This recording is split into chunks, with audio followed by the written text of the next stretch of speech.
Okay, cool. Well, thank you all for being here tonight. This is the third spring 2021 meeting of the FSU chapter of the International Association of Emergency Managers. Tonight we have Carla Juarez speaking on crisis communications and outreach. Carla is a disaster recovery outreach project manager for consulting firm Innovative Emergency Management.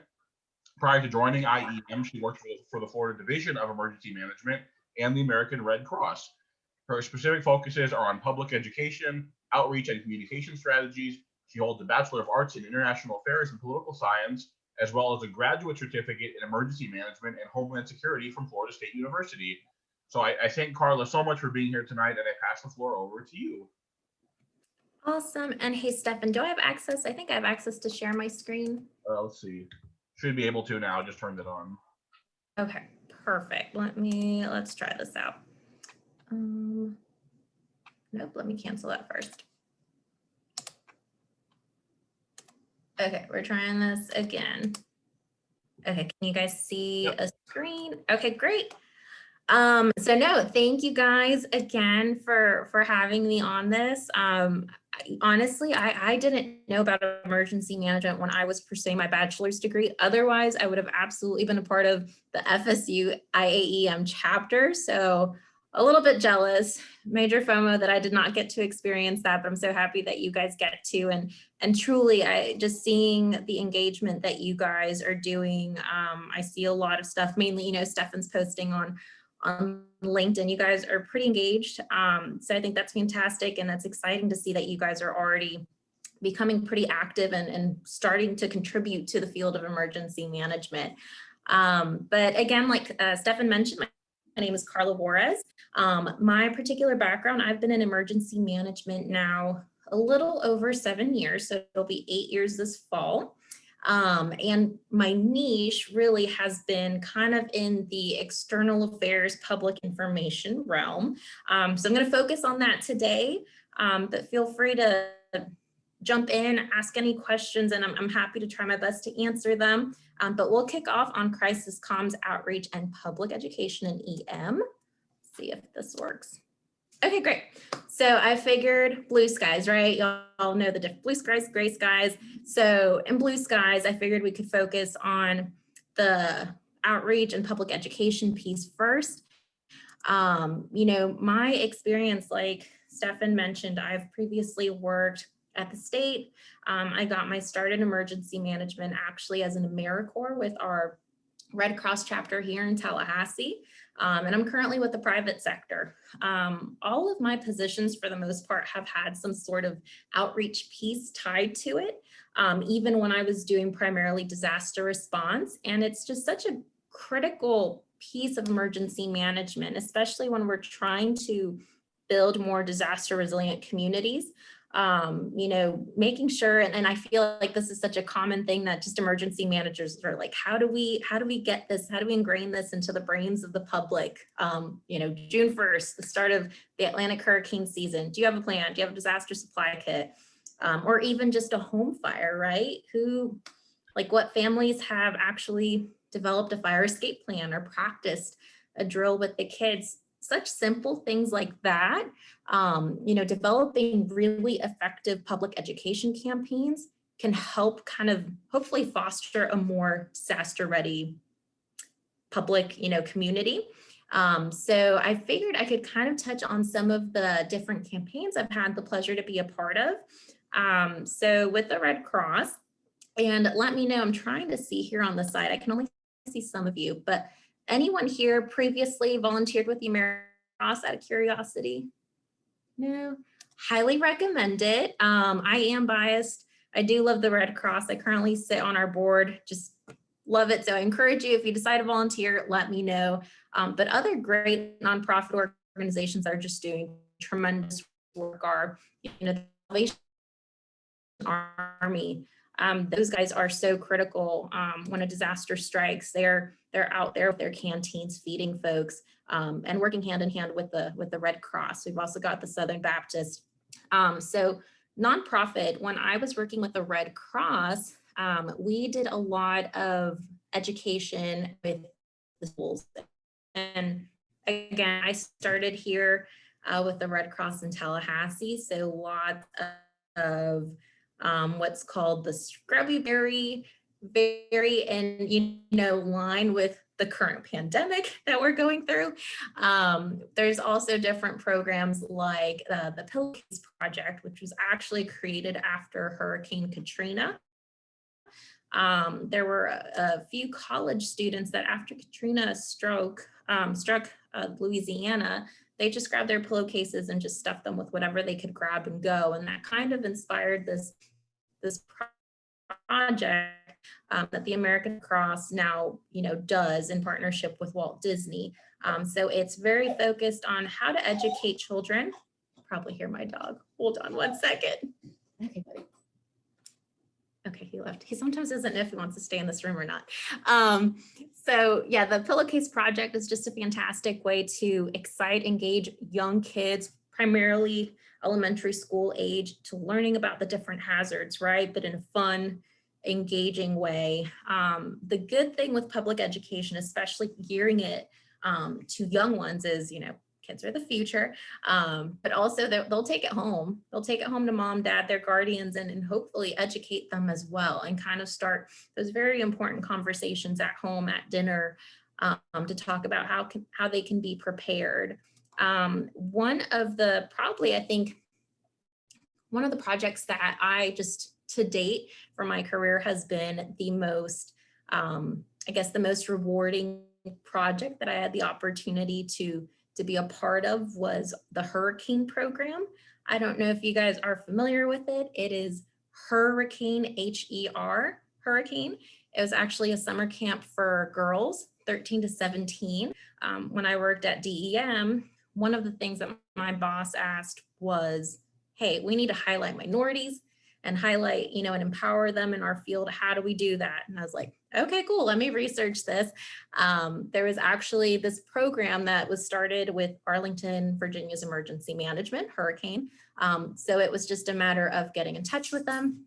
They graciously let us bring that program here to Florida, and we launched it here in Leon County in, I believe, 2018. So FSU was super involved, right? Being here in Tallahassee, we had the girls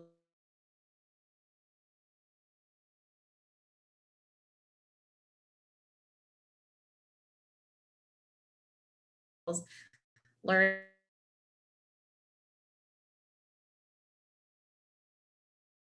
the girls out into teams. I think we had Jared Broder there too. They were supposed to test it. These poor folks. There was a girl, I think, that mixed tuna and some sort of dairy. I still owe them drinks to this day. I feel so terrible. They had to try some of these things. But it was a great, fun way to engage these young girls who otherwise might not necessarily see emergency management as a career track for them. So I think that for me has been the most, exciting, rewarding program that I had the opportunity to bring to the state. And we've seen a couple of other counties take it on. Walton County actually launched their hurricane program the year after. And then, unfortunately with COVID, we haven't been able to continue it, but hopefully we'll see other counties in the state of Florida pick it up. It's just such a great way to engage the youth, and also primarily a minority in our field. As you guys know, most of emergency management has predominantly been men, but we're seeing more and more each day. This field continues to become more diverse, and it's very exciting. But that's a little bit on some of the different outreach public education campaigns. I, again, as someone who really likes comms and just interacting with people day to day, getting to meet folks and learn from them, this just seems like the best way to better understand our communities. And again, just bring them really critical tips, knowledge to help them better prepare for when the next disaster is going to strike. So that's a little bit on public education. I'm going to go to the next slide here. Like my theme. So now we're going into Gray Skies now. So for Gray Skies, crisis comms. So working at the state of Florida with DEM, I had a couple of different roles. When I first went to DEM, I started as their social media and outreach coordinator. I joined them not too long after doing AmeriCorps with the Red Cross. So it was really still very fresh in emergency management, but it was a fantastic opportunity to really learn, how useful social media is. And we see it more and more each day now. But, being able to communicate with partners, try to figure out what events do we need to plug into that the public's at, might not necessarily be the most like emergency management centric event, but it's an event that people are at and they're the people we want to get to. And how do we plug ourselves in and make it fun for them to, one, hopefully come to our booth, right? Like come to our booth and learn about disaster preparedness and just other critical stuff to hopefully help them out. So at DEM, as a social media and outreach coordinator, we did a whole bunch of outreach events. And we did a lot of stuff too. Once we went to Gray Skies, it was all about, being in the EOC, being an ESF 14, which is actually the public information. Has anyone here, out of curiosity, I'm going to scroll through the little Zoom boxes too. Has anyone been to the state EOC? No? Well, if you have an opportunity, I know things are a little strange with COVID, so I don't know what the current opportunities are, but if and when another activation opens up, certainly bug Bobby or Rob McDaniel and see if there's any opportunities to go to the EOC. When I was at DEM, I did manage our internship program towards the latter end, and we had at one point 30 students helping out for Hurricane Irma in the state EOC. So their help was so critical, even in public information. We had tons of students just helping us monitor social media. Sticking to this piece here, there's just so many different tweets. Primarily, Twitter is pretty active and something we closely monitored during a disaster. Having TweetDeck or who preferences, just kind of seeing what the trends are, what people are pushing out there. A big thing was rumor control. There's always that one image of, I think, the car and the shark, and it just continually gets pushed out every disaster. So there's a lot of rumor control happening when a disaster strikes, making sure that the people are seeing accurate, correct information. When there are rumors, there's a lot of work required to make sure that we correct it and we communicate to the public very quickly what is and what is not correct. In public information, especially during Gray Skies, you've got obviously your PIO, your public information officer. You've also got folks that are primarily in the room working with legislative affairs. So you might have state representatives calling into the room trying to get updates for their constituents. You also have someone, probably a press secretary, that is working directly with media, trying to work directly with the PIO to, address any inquiries that come in, setting up press briefings, putting together talking points for your agency spokesperson. At DEM, that was typically our director.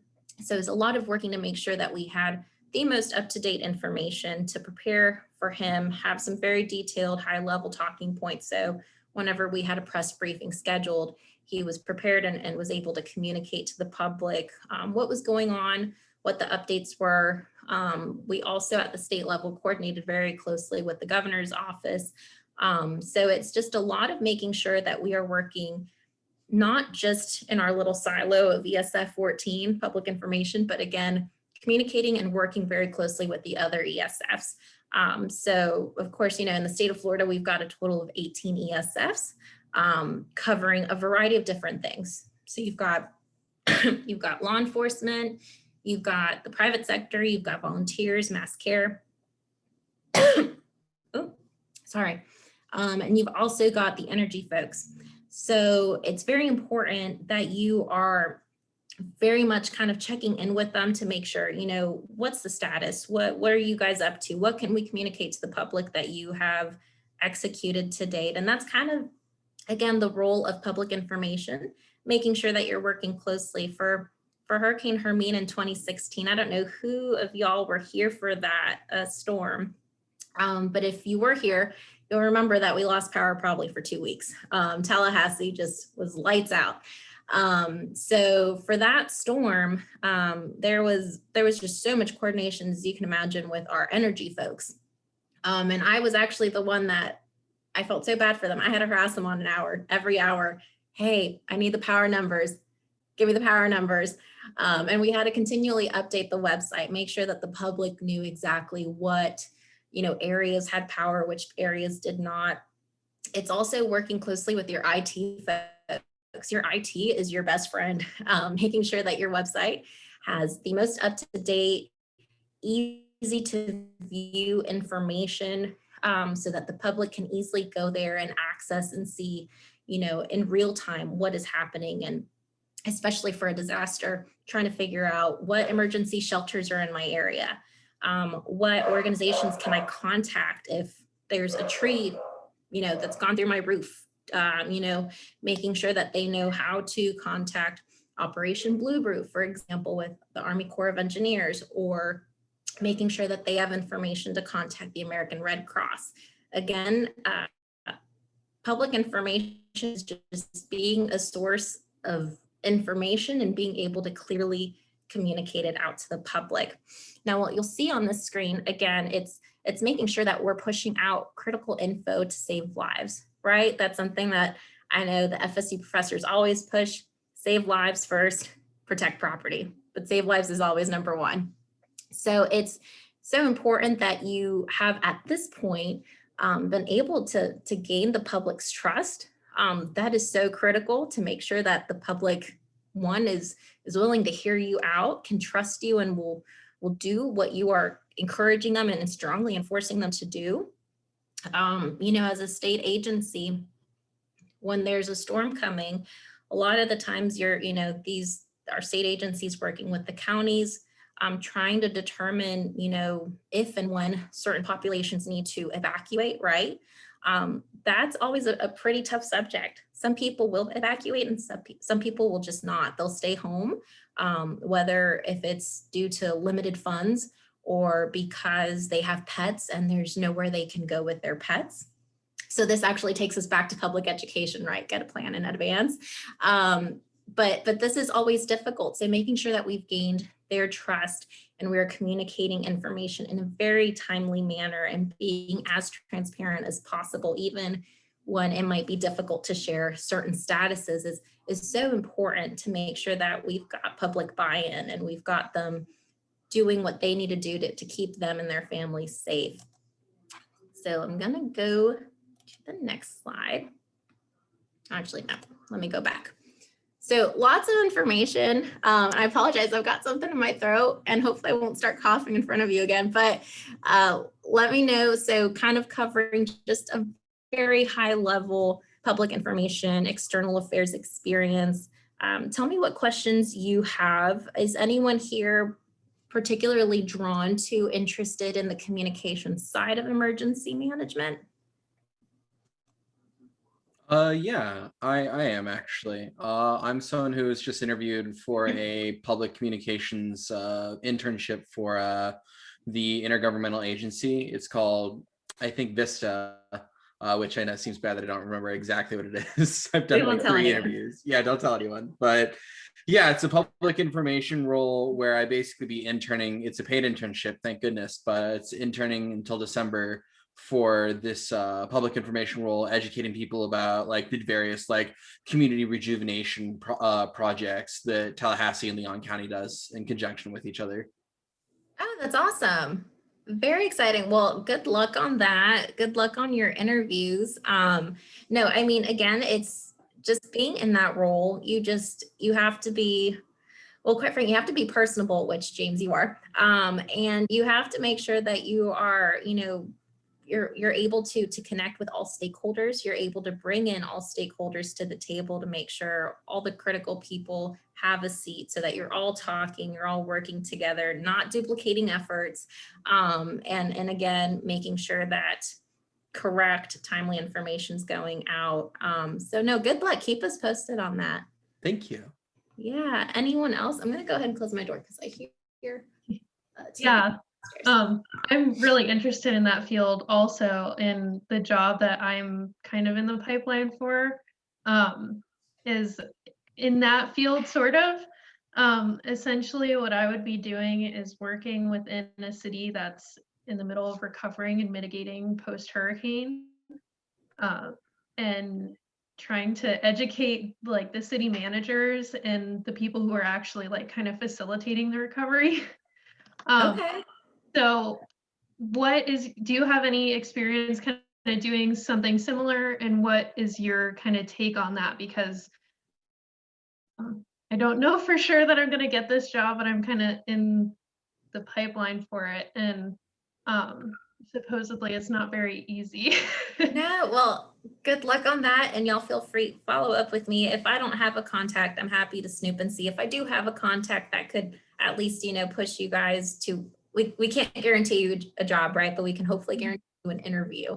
But no, Alexandra, so my current position with IEM, I am working disaster recovery this time, and it's very new to me. I guess not that new because it's been 2+ years, but compared to most of my career that's been very focused on emergency management, this is a little bit new.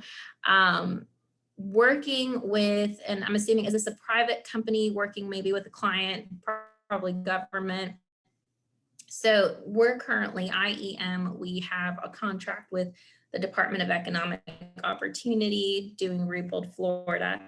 And this program is primarily focused on providing folks that were affected by Hurricane Irma in 2017, making sure that they have repaired, replaced homes.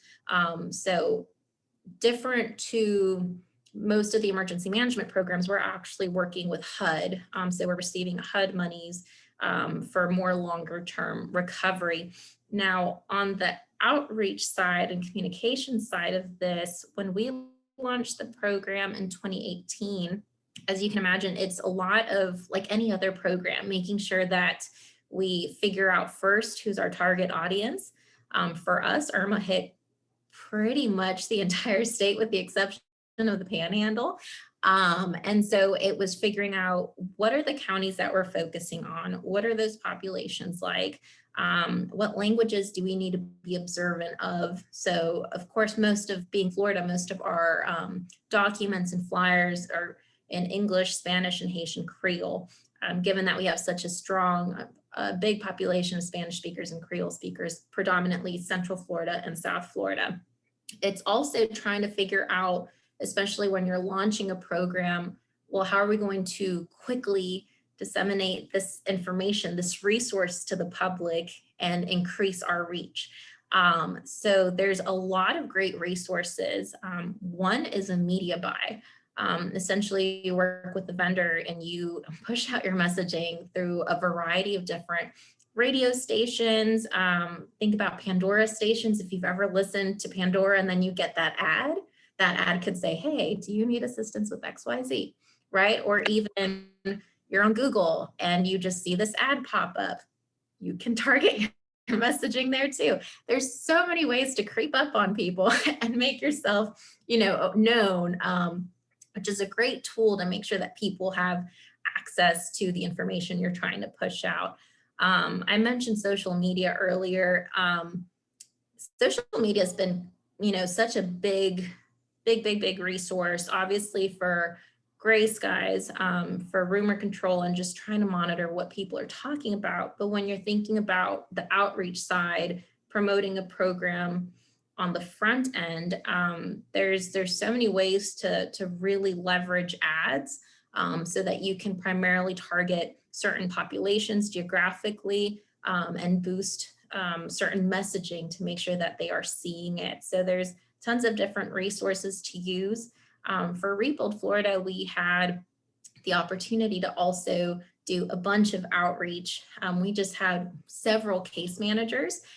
So that was actually one of my responsibilities, was just the outreach coordination for the launch of the program. So the first 3 months of my new gig here was lots of traveling across the state.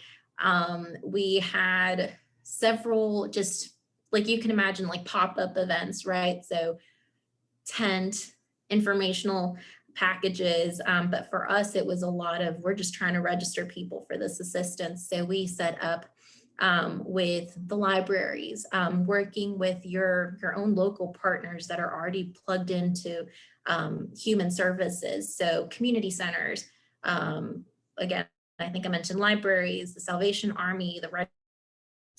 We also did mobile intake operations. So buses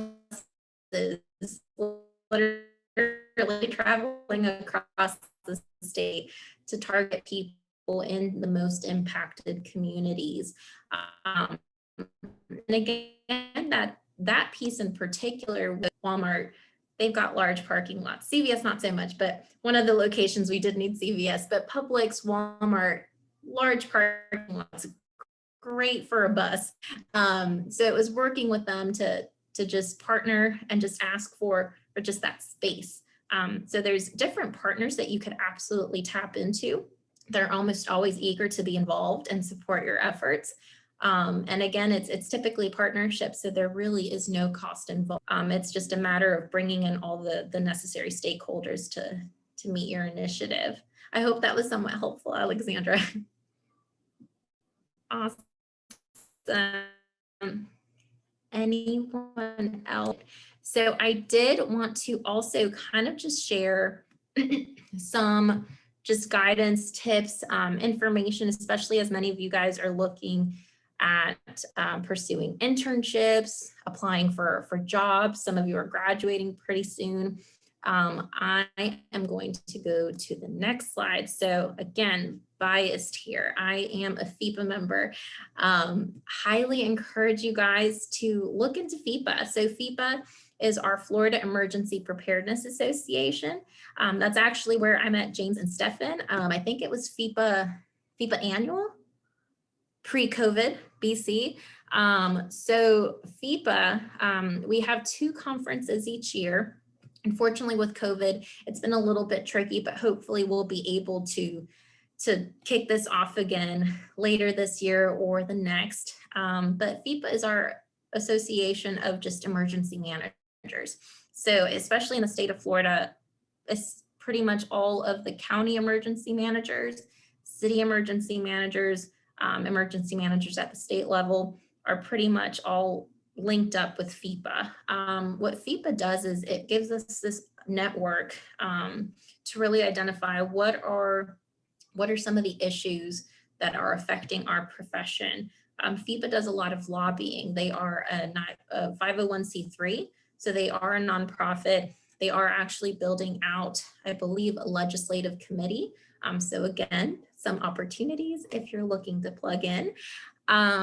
But they are very, they're kind of our source for emergency managers, keeping us in the know for, session is coming up. So what legislation, what bills are going to get pushed out that will affect emergency managers in this state.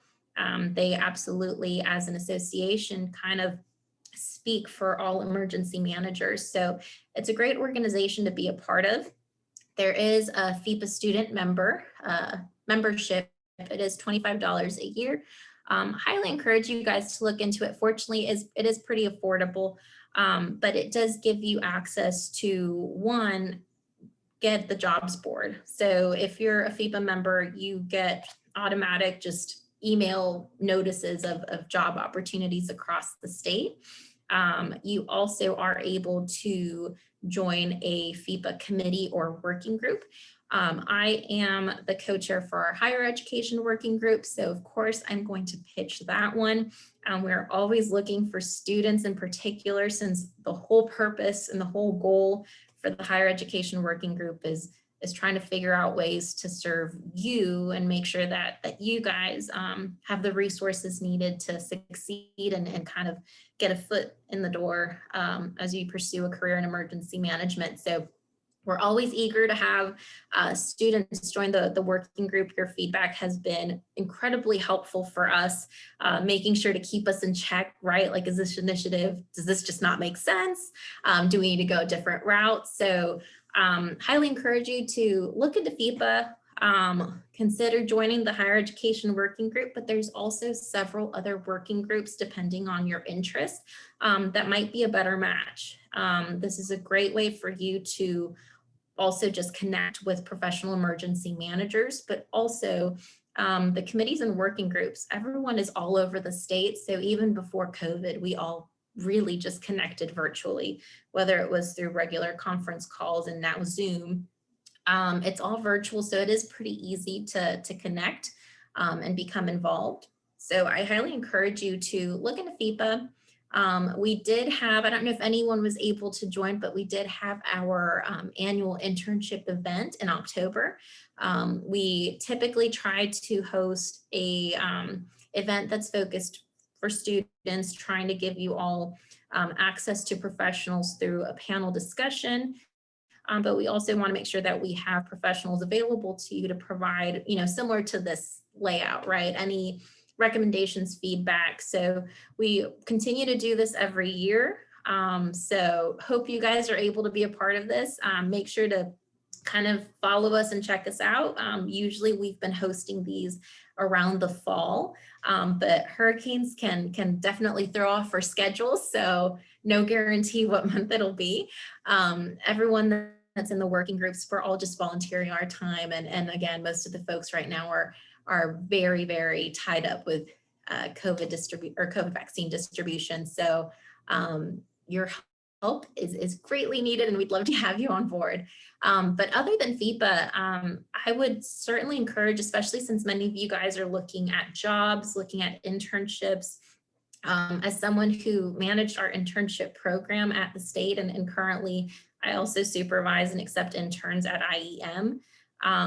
The first thing I'm looking for is LinkedIn, right? Like I'm going to snoop you. I get your resume and I'm going to look you up. I'm going to Google you and I will see where it takes me. So make sure you have obviously a professional social media platform. Make sure that you have an internet presence. Certainly something to look into if you don't have too many different things. Try to build out maybe your LinkedIn so that if someone enters your name in Google, the first thing that'll pop up is your LinkedIn account because it's built out so well. Ask a friend to take a nice headshot of you. You don't need a professional. If you can, go ahead, that's fantastic. But if you can't afford having a professional headshot, just get someone to take a nice photo of you. This is perfect. Essentially your LinkedIn profile. Make sure it's essentially your resume. I would absolutely encourage you to post content. So as you meet people, my personal way that I go about LinkedIn is I'll normally connect with someone as long as I've met them once, as long as we've either just, we shook hands, we made an interaction. That for me is normally enough to, hey, I'll connect with you. If you don't know someone, but you're very interested in learning about them, go ahead and connect. I wouldn't be afraid to connect, but maybe just, put a short message just saying, why you're interested in connecting. I think folks, especially in this field, are always excited to share their story and are always excited to help. At least that's been my experience, and I hope it's your experience too. But I would not be afraid to connect with someone that you might be interested in their career path, right? How flattering to hear, hey, I just saw your profile, really interested in your background. If you have any free time, I would love to connect and learn from your experience or hear about your career. I'm a student, right? Like key terms, I'm a student pursuing this. For the most part, I think most people would be more than happy to chat with you and to give you some information. I will share this with Stefan, but there's also just a bajillion different groups now, I believe, that are really great to follow, especially on LinkedIn and on Twitter. If you tweet, 100% you should search hashtag EMG Twitter. I've recently been trying to plug in a little bit more. I tweet every once in a while, but following that hashtag has actually let me find some more emergency managers. So now I'm following more emergency managers and I'm seeing more emergency management related content. So I'm personally enjoying that. It's keeping me a little bit more in the know. I'm someone that opens up Twitter in the morning, and that's how I digest my news. So if you're into tweeting, highly encourage you to search hashtag EMG Twitter, but also go ahead and use the hashtag if you're posting anything EM related. That way folks will see what you're posting. And for LinkedIn, again, connect with folks. Don't be afraid to connect with them, especially from your internships before you leave your internship. Make sure that you do the request for a recommendation from your supervisor. That looks fantastic on your account. And that'll take them just a couple of minutes to complete, right? So make sure that you request that and just keep pushing out content, because the more people you connect with and the more content you're pushing out, the more you're popping up on my newsfeed. And I get to continue to see, oh, Alexandra's doing stuff. Alexandra's on my mind right now, right? So certainly just continue to stay engaged via social platforms. That'll absolutely help you out when you are applying for different jobs and for internships. Like I said, I'll share some links with Stefan, but just the two that come to mind that I would absolutely encourage you to follow on LinkedIn is Aspiring Emergency Managers Online, and also the Emergency Management Growth Initiative. Stefan, I think I've seen you plug into those two as well, but the Aspiring Emergency Managers Online, they do a lot of stuff and post, and they'll do hashtag AEMO. So sometimes if you search that, you might even see some job opportunities. So again, just a great way to kind of stay up to date on maybe virtual events they're hosting, virtual networking opportunities. And again, just the folks that are a part of those groups like to use that hashtag to share any job opportunities they run into. So just a great source to stay in the know. And for EMGI, the Emergency Management Growth Initiative, I actually just did, they do every once in a while a virtual emergency management dinner talk series. And I just did one and it was absolutely fantastic. It's a great way for you to virtually connect with professionals. There was one student on our call, and so I'm sure they would love to see more students join and participate. But it was just a very casual, virtual, no food dinner with other folks that are interested in this profession and this field. And so it was kind of cool geeking out over just COVID vaccine distribution and just how that's going in the West Coast, or how folks are doing with just even, again, talking about outreach. How are they messaging to let people know how to sign up for the vaccine, what's working and what's not? A lot of the folks on there were from the West Coast, so it was interesting to hear about the wildfires. So nerd out, join one of those. Highly encourage it. And again, you'll get to connect with some folks virtually. Lots of things. So tell me any questions. Let me know how anything else I might be able to cover.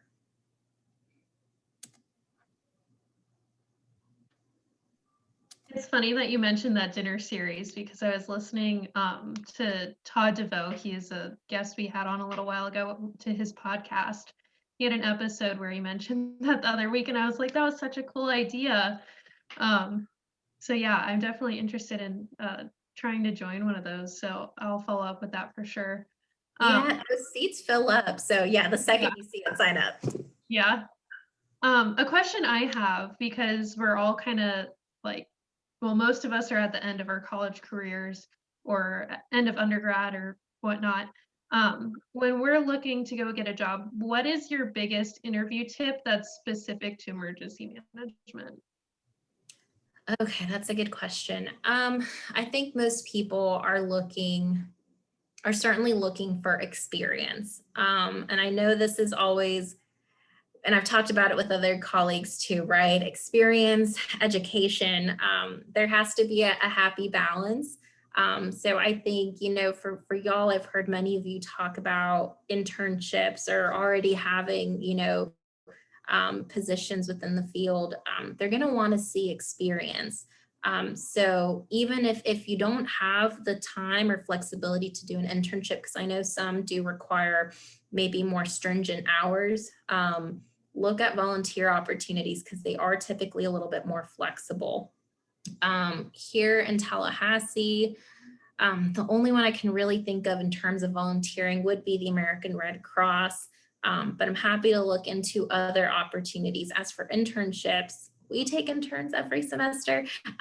We'll look at interns again for the summer, but the division takes interns. Volunteer Florida takes interns. I don't know if they're taking interns now with COVID. I think they do need in-person folks. Leon County takes interns and they've had a very good success rate of hiring their interns.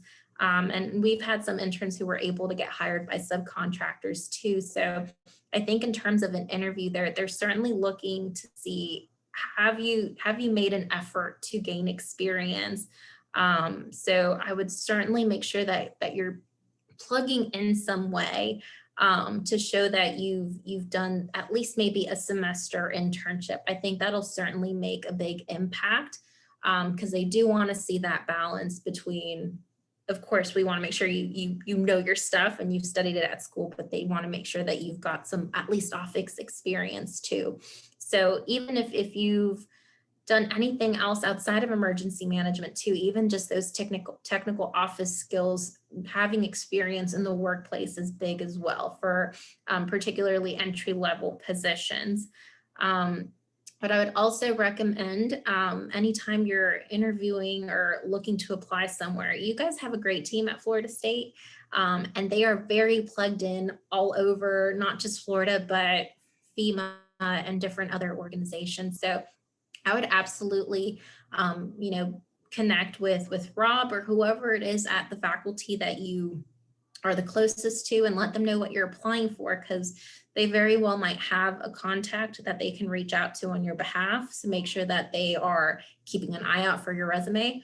I'll let you know when I worked at the state, and I think that similar issue-ish with federal jobs too, the platforms, they're robots essentially. They're digging through your resume, but it's not a person. So if your resume cover letter does not properly meet the terms that are on that job description, you could be qualified, but you might just not even make it to the next level and you might not get that interview.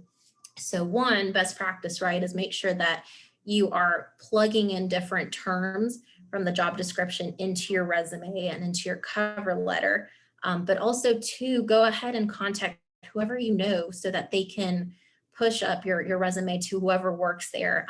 At DEM, we had an intern who wanted to apply for a paid position, but he kept getting rejected by the People First system, just wasn't meeting whatever criteria they wanted him to meet. So it was just a matter of, hey, HR, this intern wants to apply. And it's very simple sometimes. They can go ahead and make exceptions if there's a hiring manager that wants to take a deeper look at a particular candidate. So it's really all about who you know. I'm sure you've heard that from several speakers, but it is absolutely who you know. It's such a small field, and especially here in Florida, it's such a small, connected, tight-knit family. If you stay in Florida and you're looking for jobs in Florida, bug Rob, bug me. I'm sure we know somebody that can make sure that has your resume so that they know that you're interested in the position. And I will make sure, so I'll send you guys some of the links I had in mind, but also IEM is also hiring a whole bunch of positions recently. So I would go ahead and check out the IEM Careers Page. We have several short contract. I think they say at least it's a 1-year contract, but they're looking for a lot of folks to fill a variety of EOC positions. So if you have an interest in operations, I would go ahead and submit an application. I will take a look and see if they're considering folks at an entry level. If you apply, just reach out to me and I'll push it up to the other folks that are reviewing those and just let me know. Hopefully you can get an interview. But definitely keep an eye out. Every once in a while, IEM will post apprenticeships as well. And those are 100% entry level positions. So they've taken recent graduates for those roles. Any other questions? Okay, awesome. I think that's all I had for you all. There's my contact info, so feel free to bug me. And let me know too. I'm more than happy to. Right now, work is a little bit crazy, but hopefully in the next month, once things get a little bit calmer, I'm more than happy to jump on a virtual coffee chat. Those are fun. Let me know if there's just any particular questions that you have, but absolutely make sure that you're making the most out of the connections that you've already made through these different speakers. Make sure that you're, staying connected with them. And definitely just kind of stay in the loop of emergency management, because there's a lot of different opportunities that are opening up, especially remote opportunities lately. Everyone's seeing that people can work from home, and it's exciting. So keep an eye out for those roles. But y'all, thank you so much. That was the skinny on comms and public education. Let me know if there's anything that you want me to cover. Otherwise, feel free to follow up with me later. Cool. Yeah, thank you so much, Carla. And we're going to make sure to email out your contact information, and I'll look for the information you'll send me about some of the things you mentioned, such as the dinner talk series. We'll make sure that's all emailed out. And thank you so much for that talk about what you do and all that helpful advice to myself and to the other students. It really genuinely is so helpful. So thank you. No, absolutely. Thank you guys so much. You have an awesome night. Oh, perfect. We did just get on time. Oh, great. Thank you, Carla. Awesome. Thanks, you guys. Have a good night. You too. You too, Carla. Bye. Bye. And for those of you who are still here, a few announcements before we close out the meeting. So since last week's meeting, I'm sure some of you saw that the Governor's Hurricane Conference unfortunately has been canceled because of COVID. However, they're still doing a virtual student program. So we'll email that information out as well, so you have that link on hand. Highly recommend you guys do that. Just in this time of things getting canceled, things going online, just work with whatever there is to work with. Even if that is an online sort of event, it's absolutely better than nothing. Definitely still a way to make connections. I'm planning to apply to the virtual program myself. I'm graduating in August, and so really encourage you to look into that. It's a great opportunity, even if it is online. And our next meeting, it will be in about 2.5 weeks. We're doing a special event. It's a joint meeting with the Economics Club at FSU, and we're having an FSU professor named Dr. David Berlan speak to us. He's been doing some research on, I believe, the recovery following Hurricane Michael. He's a public administration professor, and he will be speaking on the economics of disaster recovery and the role of philanthropy. And so that'll be a really cool joint event we'll have. Probably be a really informative talk. Highly recommend you all come out to that. And I will stick around in this Zoom room if anyone wants to ask any questions or discuss anything. I'm glad you all made it out tonight, and hope you have a good one.